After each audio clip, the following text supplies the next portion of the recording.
Good evening, and thank you for joining us. My name is Jonathan Brodo. I'm a graduate student here at Georgetown getting a master's in American government. Since my degree is a one-year program, I knew I had to make my time at Georgetown count, and that is how I got involved in GU politics. During my first semester, I was a student on Mike Dubkey's fellow 2017 student strategy team. And I was also involved in the mentor program where I got to meet Sarah Fagan, who has been really a big help for me. And this semester, I'm on the student strategy team for Katie Walsh-Shields, who's right there. Before I got here, I was a little nervous I would be the lone Republican on campus. I went to Tulane for my undergrad. That's not a very conservative school, and I didn't know what to expect here. But here I am connecting with some of the most prominent Republicans in the country, and that's thanks to GU politics. So for everybody out there who's considering a career in politics or public service, I really encourage you to get connected with GU politics. Tonight we are honored to host Mr. Reince Priebus, who will discuss his time as RNC chairman and White House chief of staff, as well as his thoughts on whether or not President Trump has changed the way we do politics moving forward. Reince Priebus currently serves as the president and chief strategist for Michael Best and Friedrich LLP, as well as chairman of the board of advisors for Michael Best Strategies LLC, the firm's government relations and public affairs group. Reince most recently served as White House chief of staff under President Donald J. Trump, supporting the president, managing the White House staff, and collaborating with members of Congress and other key policymakers in advancing the president's agenda. Prior to managing the White House staff, Reince enjoyed a great deal of success as the longest-serving chairman of the Republican National Committee in modern history. He oversaw a dramatic turnaround of the RNC, rescuing its finances, repairing its operations, and rebuilding its ground game. He left the RNC as one of the winningest chairmen of either political party in American history after taking back the Senate, expanding Republican majorities in Congress, and helping put a Republican back in the White House. Our event this evening will be moderated by Mo Alethi and Katie Walsh-Shields. Mo Alethi is the founding executive director of Georgetown University's Institute of Politics and Public Service, the first institute of its kind in the nation's capital. Before launching the institute in 2015, Mo spent 2 decades as one of the top communications strategists in the Democratic Party, most recently as communications director and chief spokesman of the Democratic National Committee. Katie Walsh-Shields most recently served as White House Deputy Chief of Staff from January 2017 through March 2017. Prior to this, she was senior advisor to the Trump-Pence presidential transition team, and that was from November 2016 until President Trump was inaugurated in January 2017. Katie served as chief of staff to the Republican National Committee from 2015 through 2016, leading a team of more than 7,000 across the country during a cycle which culminated in maintaining the majority in both House and the Senate and winning the presidency. We are honored that Katie is a spring 2018 GU Politics Fellow as well. Please feel free to post on social media using the hashtag Priebus@Georgetown or hashtag GU Politics. Anything works pretty much. Now, without further ado, I hand it over to Mo and Katie. Thanks so much, John. Thank you. Thank you all for coming out tonight. This is going to be a fun event for me. As John mentioned, I was at the DNC from 2013 through 2015 as the communications and chief spokesman.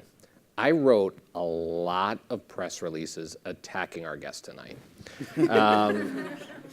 But even while I was doing that, and I think any of my colleagues from the DNC at the time would tell you, I had a very healthy respect for then Chairman Priebus and his team, because I thought they were doing the things that a modern national party needed to do to become very competitive.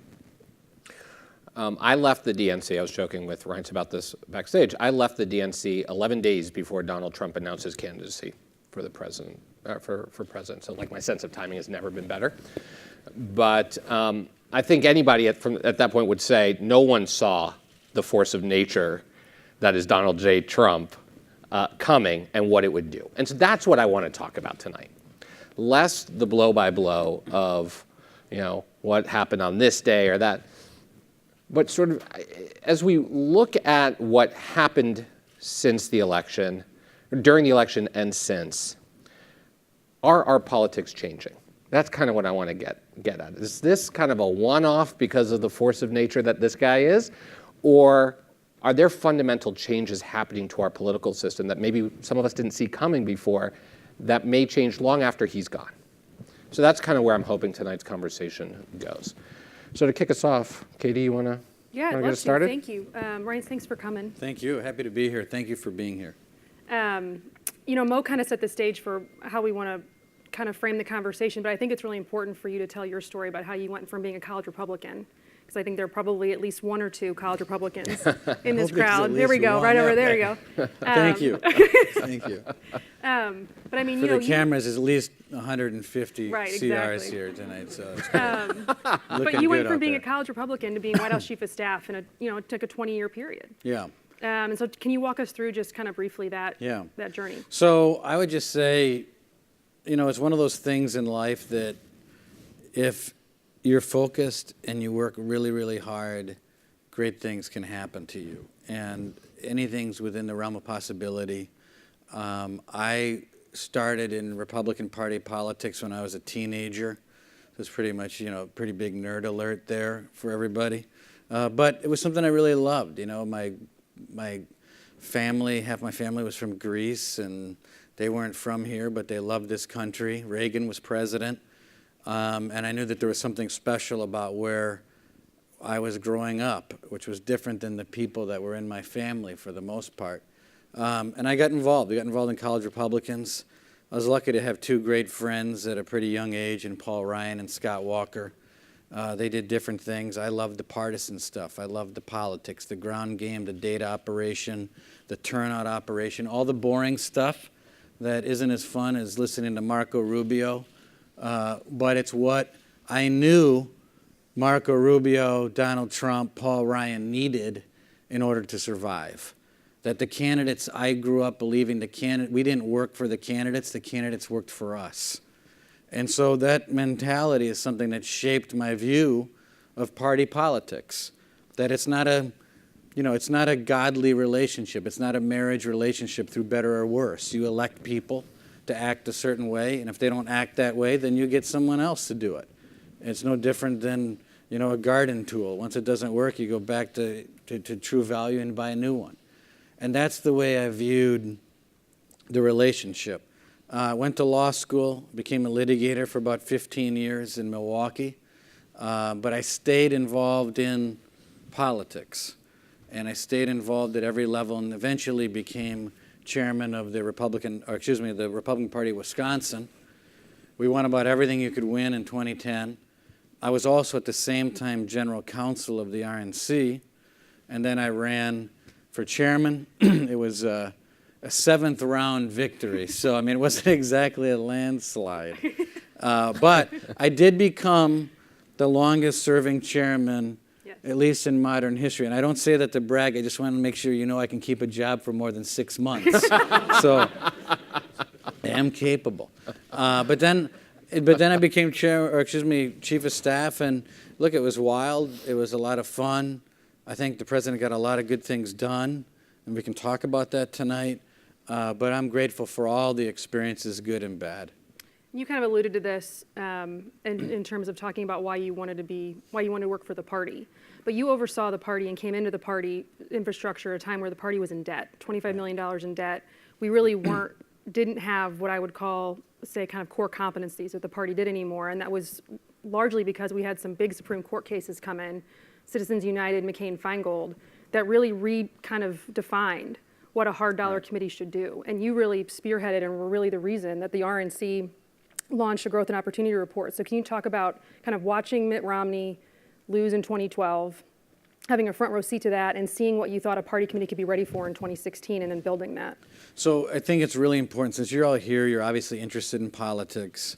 One of the most important things you can do, albeit boring, is you have to understand campaign finance law to understand what makes all these committees tick. So you hear about super PACs, you hear about the RNC, you have the campaigns, and you have all these buckets of money, and if you're not really into what they do, it's confusing to understand what everyone does, because everyone's got a good pitch. Say, give me money and I'm going to do this. The way to think about campaigns, think of just put a horizontal line. If these two graphs here, you have hard money on your left side, soft money on your right side. The left side is the campaigns and the committees, the Republican Party. That money is like O-type blood. You can use it for anything. You can build anything over there. If I could raise $100 million at the RNC, I can build the data operation for the candidate. And because I built it with hard individual money, meaning personal money, only your money, and it's limited by how much you can give, I can use it for unlimited purposes, and I can give it to the candidate. That means that anything over here pretty much goes, but you're limited in how much you can raise. Now, on the right side, that's all the super PACs. Unlimited in what you can give. You can write me a $10 million check, or the company can, but it's limited in use. You can't build the data operation over here and give it to the candidate over here and say, look at what I built. The Koch brothers, the Soroses of the world, they can't build it over here and give it over there. They don't realize it. So now go back to the question. Without having a committee that can build infrastructure, data, and ground game, people that can knock on your door, find out what you care about. You care about education. You care about the environment. He cares about hunting and fishing and his right to bear arms. I cannot pass that information on to the candidate unless I'm on that left side. So if you don't have a committee that's functioning, you have a problem. And so what the Democrats, I believe, have done, and I think have made mistakes, is they've built everything around a candidate. In other words, Barack Obama built his data operation in Chicago. And Hillary Clinton was supposed to do it too, except Bernie Sanders came along. What the RNC had done, taking a page out of the DNC, was we decided to build everything out of the RNC. That no matter what candidate came out of the primary, they could plug into $150 million of data. They could plug into 1 million volunteers, 6,500 paid people in 6 states. So we had 16 people running, but it didn't matter because we kept building and building and building. And eventually, President Trump, who really didn't have a huge campaign operation, he had the RNC, and he plugged into that. And we knew after Mitt Romney that even though we thought that we rebuilt the party, we did a good job, we were $25 million in debt, we had both credit cards suspended for non-payment. That's how bad off we were. We turned that thing around, not really in time for Mitt Romney to do the heavy lifting. And so then we decided we're going to go all in on this ground game, and we built it, and we proceeded for the next 4 years. And lo and behold, Donald Trump came along, even though I know some of you don't agree with the message, had the right message for the electorate at the right time with the right infrastructure, and everything came together. Hillary Clinton was a bad candidate, and he ended up winning the election. I know it's a long answer. We don't have time for these long answers. And I think that's a really good segue to Mo's overall kind of conversation, which is, and does this redefine politics moving forward in terms of how the party system works, how candidates campaign, how the electorate views candidates? So I don't know if you want to. Yeah, and I think you're right. It is a good segue. So let's go back to that growth and opportunity report that the RNC did after 2012. For those of you that don't recognize that name, it's more commonly known as the autopsy report. But the Growth and Opportunity Report, which I thought did two things, right? It talked about what the Republican Party needed to do to rebuild from an infrastructure perspective, the stuff you guys are talking about, the ground game, the data, and y'all nailed that. I'm a firm believer, I will say this on the record time and time again, that it was the RNC's infrastructure and ground game that probably dragged Donald Trump across the line in a couple of states. You may not want to say that, but I would say that. The other thing that the report did was it looked at sort of the messaging from an outreach perspective, that the Republican Party needed to do a better job of reaching out to minority voters and young voters and LGBT voters. And I think most people celebrated that report, right? That the RNC gets it. This is what the party needs to do. Enter Donald Trump, whose message, at least from the outreach perspective, seemed to be in conflict at times. Now, you may disagree with that, but it seemed to a lot of people that it was in conflict at times. So I guess my first question, in terms of the rules of the game, the conventional wisdom at the time was that if the RNC, if the Republican Party is going to win national elections, it has to do a better job of reaching out to these various communities while maintaining its base. Is that a fallacy? Does the election of 2016 show us that that is not indeed the politics of the future, that there's a different path? No, I don't think so.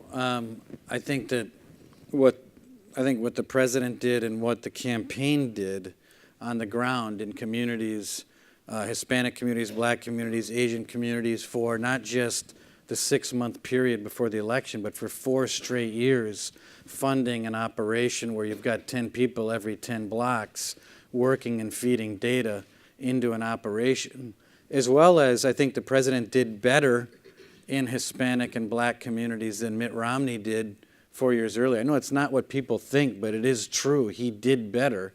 But also he did better because I think the committee and the ground operation was much better situated. It's just a fact of life that you cannot grow a party by subtracting people out the door. I mean, if this was our entire Republican Party, I can't grow the party by telling these 6 people to leave the room. Somehow or another, we have to be able to build a 2-party system and in my case, 1 party, with the idea that everyone in the room needs to stay and feel welcomed, and now I need to find a way to add and multiply people back in. And that, I think, is a cornerstone of what it took and what it takes to build a party. It's not Italy. We don't have 12 parties. We don't have the super right wing, middle right wing, moderate wing. There's just 2 places. And 63 million or so people walk through the Democrat door for Hillary Clinton or the Trump door and the Republican door. That's it. That's your choice. And, as far as partisanship goes, look, we don't have a lot of competitive districts across the country. When you think about House districts and you think about legislative districts. And so one of the challenges is that with very few competitive districts, you have very little opportunity to cross-sell. So in other words, if Mo and I were best friends and we had a beer together every night, we're both in Congress, and we live next door to each other. His district went that way, and it's 80% Democrat and 60% black and Hispanic. My district goes that way, and it's 80% Republican and 80% white. He's not going to the chamber meeting in my district. I'm not going to the Hispanic Church Festival in his district. Same media market, same message, right? And what is he talking about? He's talking about, what about the kids that are here through no fault of their own? I'm talking about a double white electric fence on the border. And our constituents love us both equally. And so the person that raises their hand and says, well, why can't you guys just come up with a compromise? Okay, fine, but what you're suggesting then is that I betray my 80% and he betrays his 80%, and we come to a compromise. It's very difficult. And so unless you have, back to what I'm saying, unless you have a structure that's permanent, that always engages in black, Hispanic, Asian, white, you name it, communities, whoever you're trying to influence, you're never you can never make any headway by showing up 3 months before an election. And that's the fundamental change we made at the RNC. All right, so let's play off of this train of thought for a second. So in that example where I'm going to speak to my base and you're going to speak to your base, and we're being true to our electorates. I mean, Lord knows we both have seen plenty of politics over the past generation where the central message was actually bringing these two groups together, right? We're going to bring people together. We're going to find the common ground. That was at least rhetorically what drove some of our national politics. Some did that better than others on both sides of the aisle. In your analogy, there's no incentive to even do that anymore. There's no incentive anymore to even put up a fig leaf of this. So the saving grace is what I described, which are national efforts to change the conversation and the dialogue, but it's also Senate races. I mean, you have people like, Rob Portman and Marco Rubio, who have diverse, states are, Cleveland's different than other places in Ohio. Tallahassee is different than Jacksonville and Miami. So in state races you have that, but then in big national efforts you have that. So I think it's important for parties and candidates to take advantage of the opportunities that national elections and state elections give you to overcome, I think, the daily disadvantage of outreach that you have in legislative seats. I want to talk about message for a second, then I actually want to move from the campaign to the governing side of the equation. We took a group of students, Katie and I were talking about this earlier today, we took a group of students last summer to London to observe the snap general election that Theresa May called. And what really struck me was you could walk down the street and talk to a random Londoner and ask them a question about the two parties, and they could tell you basically what was in the Labour Party manifesto or the Conservative Party manifesto. I think there are a lot of party officials here in the United States that couldn't tell you what was in the Republican platform or the Democratic platform. You said earlier in one of your previous answers, one of the things that drove you very early in your career was the notion that the party doesn't work for the candidates work for the party. That was my notion. Right. I don't know if it's a party notion. But I like to believe that in my mind. And I think a lot of people would like to believe that. But it seems like, and I don't think this is a Donald Trump thing. I think Donald Trump is a continuation of this trend, but we are much more of a candidate-driven system. Right. Right? Barack Obama, the Democratic Party was built around Barack Obama for those That's right. 8 to 10 years. Donald Trump came in with a different notion, maybe, of what it meant to be a Republican. And I always joke he defeated the Republican Party in some ways before he defeated the Democratic Party in terms of from his messaging perspective. I guess one question is, do you see him as a traditional Republican in the traditional sense? But say someone else comes along that's just as dynamic of a personality, right, as Donald Trump is next, and they reshape that message. Is there still a core to party messages in the politics of the future, or has this president sort of put the finality in that argument that this is going to be candidate-driven moving forward? Yeah, no, I think that President Trump is extremely unique in his own brand. I don't think, maybe not in my lifetime, but who knows?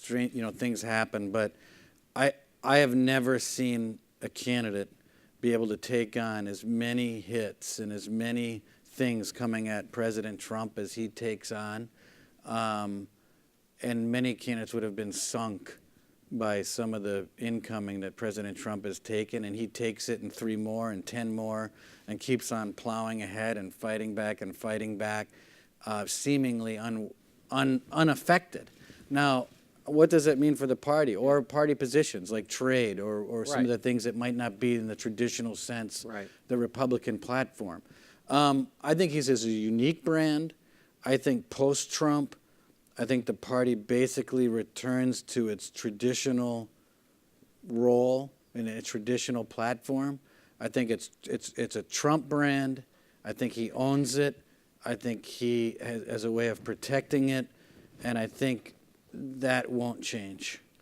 So no wholesale change to the direction or message of the Republican Party post-Trump. It will kind of don't think revert to so. a more traditional. Although I do think that President Trump's been very good for the party in the sense of being a party that's returned to the idea that the American worker is worth fighting for. That we're not about Wall Street. We're about people that are making tools and people that are working with their hands, people that have been forgotten, people that used to be able to work at Chrysler where I grew up, and you could make $30 an hour and put your kids through school, go on a vacation once in a while, and retire in a decent neighborhood. That was normal life, and somehow or another, we got away from that. And I think the president, whether you love him or hate him, has brought back, at least for me and others that I know, on both sides of that question, a pride in standing up for the American worker. And I think that's really good for our country. And it's good for our party. All right. I could go much deeper into this. I suspect they will, though. I suspect they will, though. So I want to turn briefly to because I'm getting a signal that we got to turn to audience questions soon, and their questions will be better anyway. But let's turn to the White House real quick. Anyone that is surprised that this president and this presidency is surrounded by a certain level of chaos is someone that hasn't paid attention, right? Like, Sure. he thrives on a certain degree of chaos. You come in as his White House chief of staff. The job of White House chief of staff, in the most calm of presidencies, is to manage chaos. How do you? Just have order, right? Yeah, right. Yes. How do you approach that with this president? Well, I think you have to understand sort of his management style. And if you look at Art of the Deal, it's pretty clear in the first few sentences. It says, I like to keep things loose. I don't want to be overbooked. And I like to go to the office and see what develops. And if you think about it, that's the way the president likes to operate. He likes to stay loose and see what happens and react. For me, that's a little bit more difficult because I'm more of a structuralist and I want to be in control of everything, and I want to know who's hired where and who's in. And that, that obviously wasn't the case in the West Wing. But what I try to explain to people, and if you're a Republican in the room, you would agree with this. And even if you're a Democrat, you'd probably agree because you probably hate the decisions. But the decisions, if you're Republicans, are pretty darn good decisions. I mean, you have the tax cuts, you get the Supreme Court, you have more federal judges in the history of our country in the first year, except for George Washington. You have a total deregulation. You have a dismantling of almost everything that Obama did by executive order. Those, if you're a Republican, are great things. So the decisions that he's made make him a pretty historic president in a year.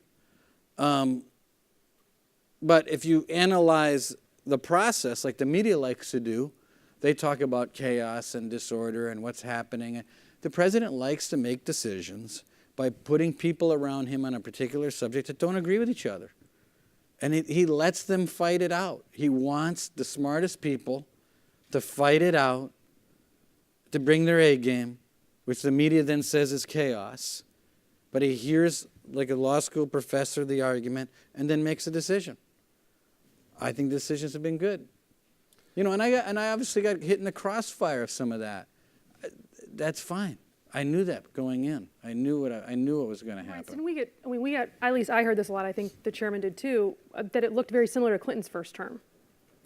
That there was a lot of, that Bill Clinton in his first term took his first year to kind of understand how he wanted to run the White House, and that there was a lot of what was perceived I think that's true, chaos. but I think the president knew, I don't think the president's going to change. I think this is the way he governs. Right. I think he knows what he's doing.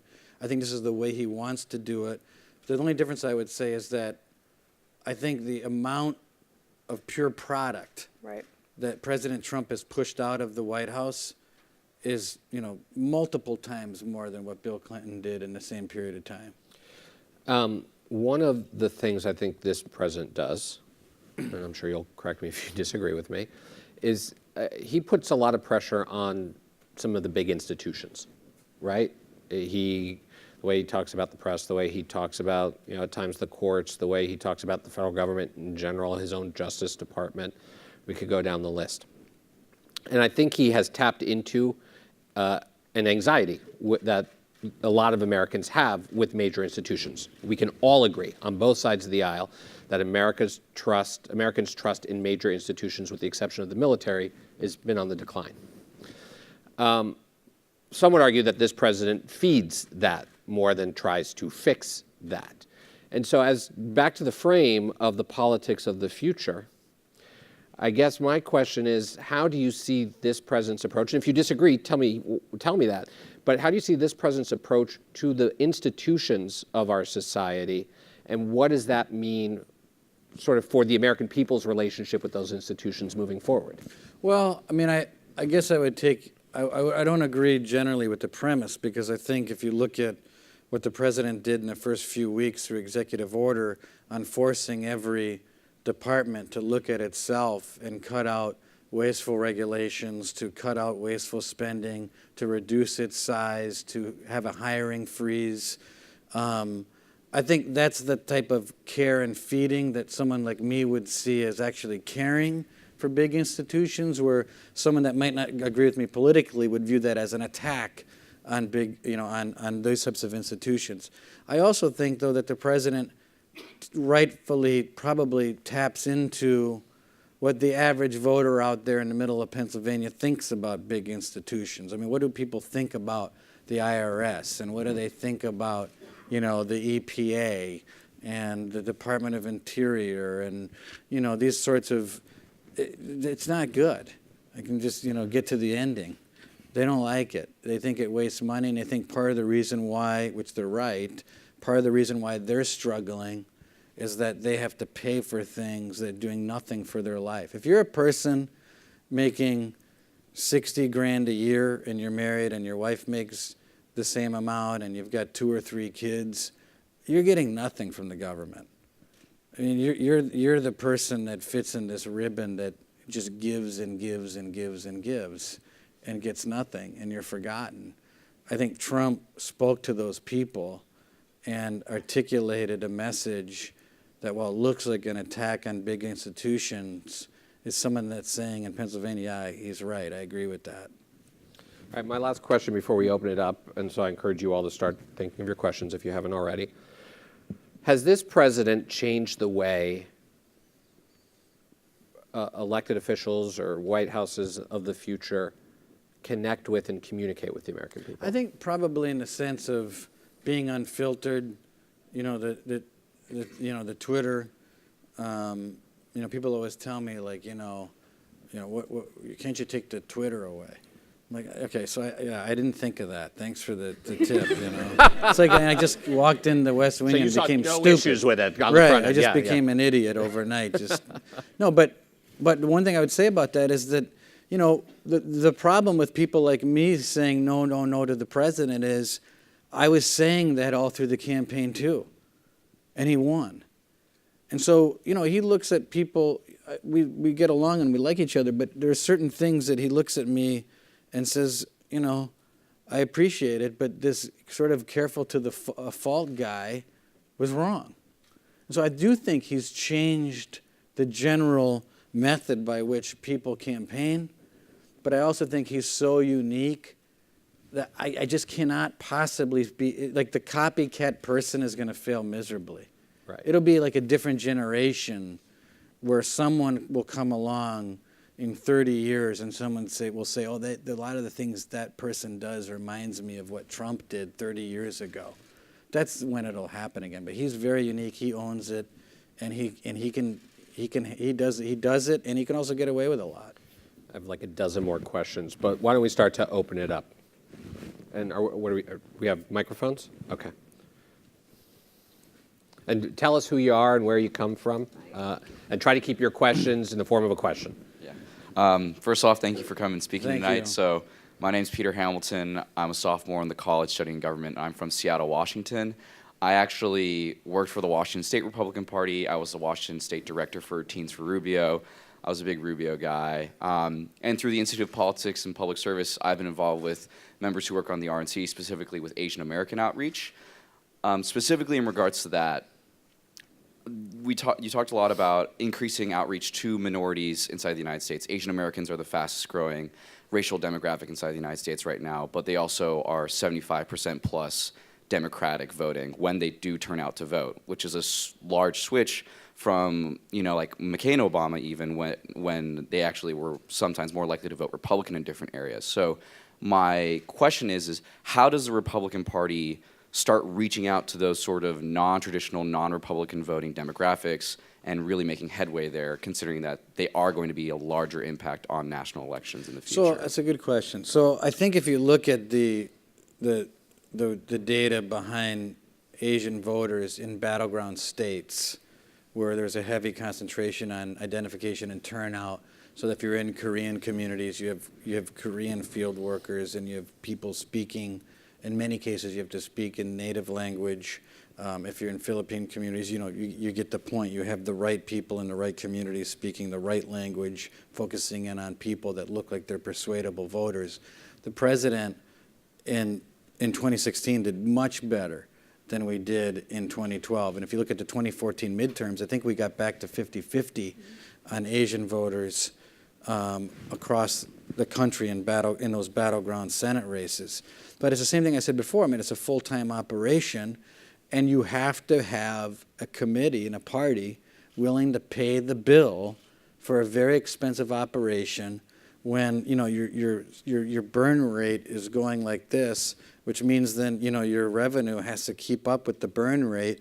And if you're sitting in the middle of March and April and you have a government shutdown and people that need to be donating money are frustrated with the party because they're not getting something done, but yet you have 800 field workers working Asian communities, and you can see you end up with a big problem. So it's a huge gamble, but it's the way that we, Katie and I, built the operation at the RNC, and I think it's having some benefits. Okay.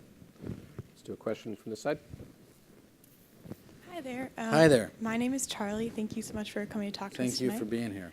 I'm a senior at Georgetown. I'm from just outside of Milwaukee, Wisconsin. Oh, there you go. Where in Milwaukee? I'm from the Cedarburg-Saukville area. All right, good place. Yeah, kind of in the middle of nowhere, but lots of cows. No, it's a good country.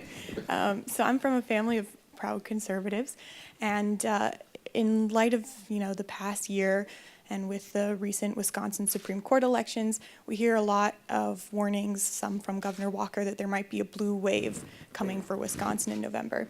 So my question for you is, do you think that Wisconsin conservatives have anything to worry about in the next year?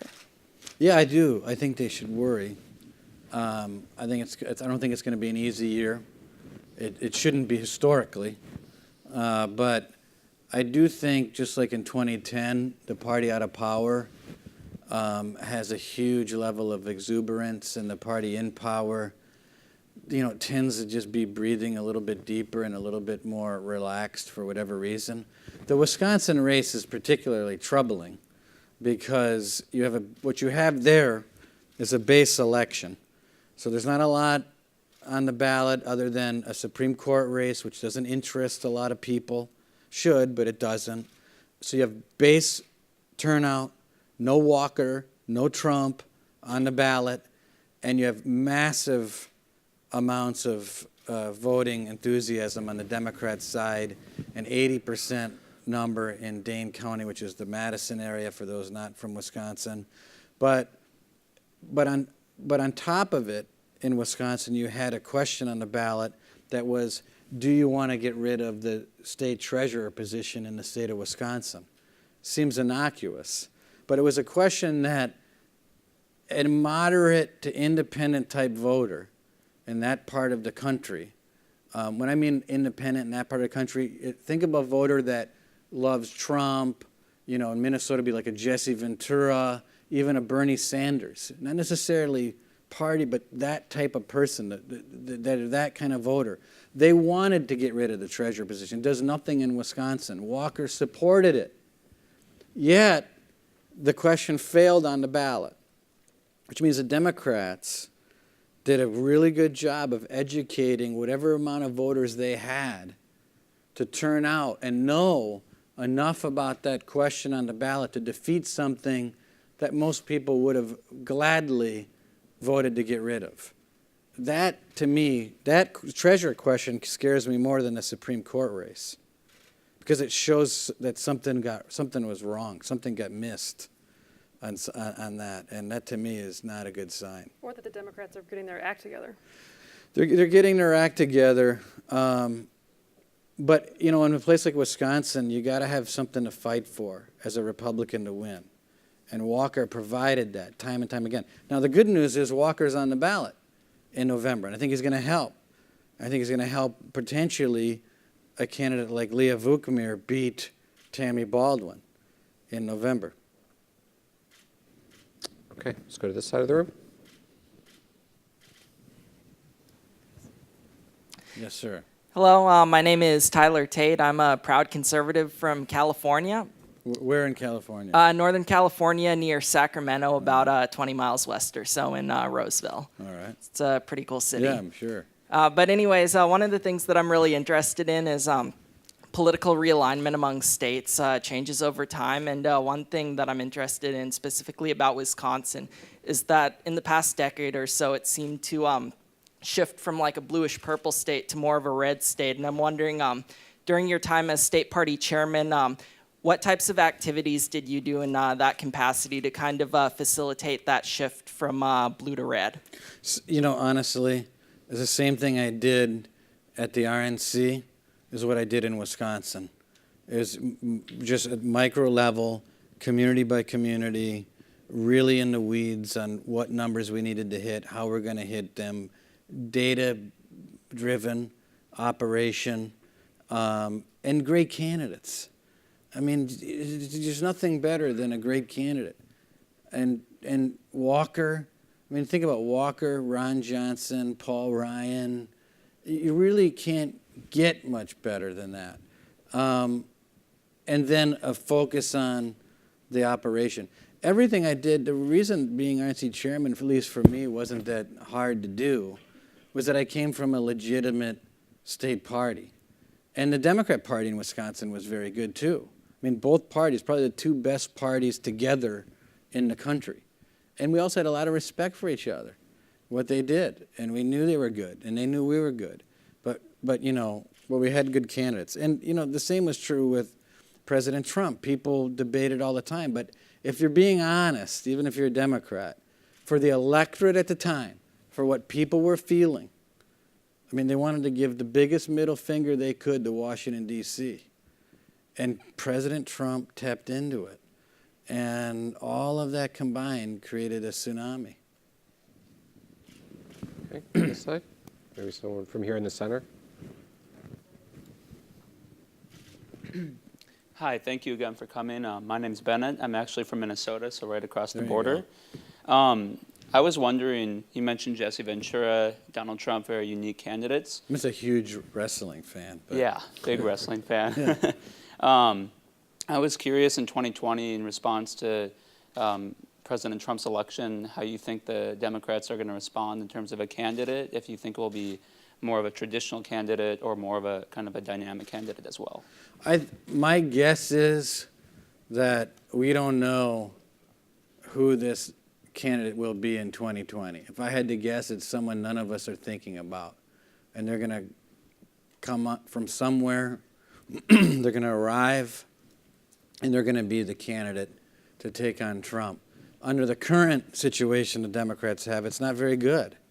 There's no way a Kamala Harris or a Bernie Sanders or an Elizabeth Warren, I don't think they can put it together. I think Joe Biden's formidable.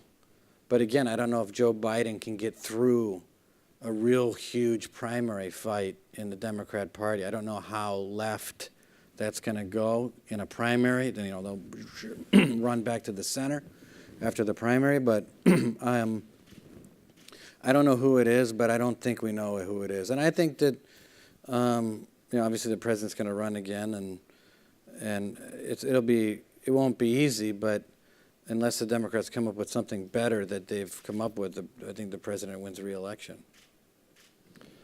Let's take one more from this side. Hi, my name's Alec Kamhai. I'm a sophomore here. I'm curious how you think the whole put competing voices in the room and make a decision philosophy would work on an issue like tariffs.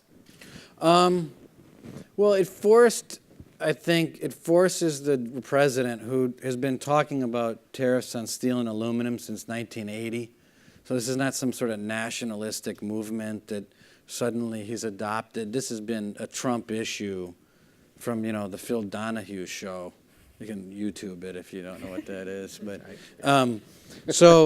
but what I do think issues, the way he governs is helpful.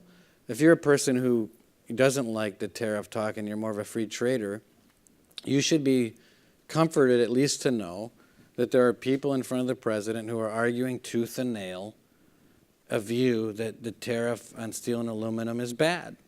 And at least you have a president whose instinct is to go for a steel and aluminum tariff, to be subjected to the best possible arguments a guy like Gary Cohn, who was the president of Goldman Sachs for 20-some years, is making. And in spite of best efforts, in spite of that argument being made to the president, he went to the way he thinks it should go. But that argument did slow things down for a long time. But eventually the president heard people out, and he got sick of hearing people out, and he went with his default position. We're going to wrap up in a minute. I have a question I want to ask, though. In this age of alternative facts, social media manipulation, fake news, right? All of these. It all exists. What is the relationship between politics and the truth look like in 10 years? I'm sure the same it is today and the same it was 20 years ago. I mean, So you think it's the same today as it was 20 years ago? I do. I just think that Trump is such a moneymaker for, some of it's legit. So I'm not one of these people who think it's all garbage. I think a lot of it's legit, and they're real sources that are giving real interviews, that are creating real stories. I get that. But I also think that the Trump message, the Trump topic, is such a moneymaker, and it captivates everyone. If you love Trump or hate Trump, whatever reason, it's always Trump. Why is MSNBC always talking about Trump? Why is CNN always talking about Trump? Why? Because people want to watch it. People who don't like Trump want to watch Trump all day long. And it was the same thing in the campaign. It was 24/7 Trump, Trump, Trump. Good, bad, horrible, great. Everything was Trump. And then he had 3 weeks of total discipline, 5 speeches a day, staying on message, infrastructure in place, and he wins. I think it feels to people who aren't Trump fans that it must be all a fallacy, what they're saying about fake news and stuff. But I just think you have a complicit media. You have all of us who love it all day long, no matter what side of the aisle you're on, and you have what you have. But I don't particularly think anything's different today than it was 5 years ago, other than the saturation. Last question. Fast forward. You got a lot of last questions, this guy. Fast forward. You are chairman of the Republican Party once again in 2028. Donald Trump is no longer on the ballot. If you're on my side of the aisle, it's been quite some time since he's been on a ballot. But it's not about him. Look backwards. You're advising the next crop of candidates entering the primary. What are the lessons you take from the politics of this past decade that you urge them to think about as they step out onto the field? Well, that's a tough question. I don't think I'd do anything differently. I think I would, potentially have a different, primary format. It was very hard to change. I think I would prefer to do a sort of rotating primary. I'd still keep Iowa and New Hampshire and South Carolina first, but then I would go to a regional rotating primary to get to a result faster. But as far as, the politics go, the party infrastructure, the way the party chooses candidates is basically the same today as it was in the 1800s. The only difference is that we bind delegates based on bigger elections than how things used to be. I prefer the way things were done 150 years ago, where delegates themselves got elected in the states and then came to conventions and elected nominees, as opposed to the way things are done today. But that's all in the weeds. I mean, the reason I have a hard time with this question is that, I follow the party structure, and the party structure is set. And how we choose candidates is based on grassroots people that are out in the states doing the work, talking to the people. It's not chosen by party chairman. And I follow that, and I would always follow that, and I would never see myself changing from that. Okay. A big thing that we're all about here at the Institute is bringing people together who we disagree with and having an honest dialogue. And so, Reince, we've done our battles, but I appreciate the dialogue. Well, I Thanks for appreciate you coming too. tonight. You've done a great job. And thank you all for Thank you. coming tonight. Thank you, everybody. Appreciate it.